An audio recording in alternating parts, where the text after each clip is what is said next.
অনেক দিন ধরেই আমাদের ওই আয়নাটা দেখি না। একবার দেখো না শিপ্রা, নিশ্চয়ই ঘরের মধ্যেই কোথাও আছে। কাউকে তো দিইনি। আমার মনে হয় একটু খুঁজলে পাবে। হঠাৎই একদিন আয়নাটা পাওয়া গেল।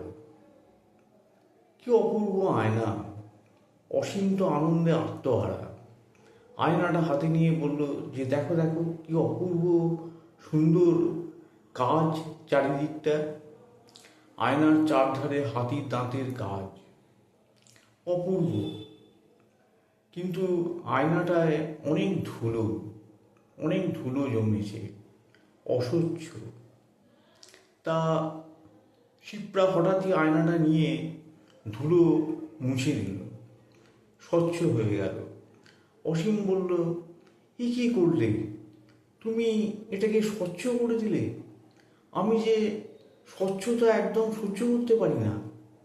অস্বচ্ছ ছিল তাই তো ভালো ছিল। না না, তুমি এ কী করলে? ওগো, তুমি এ কী করলে?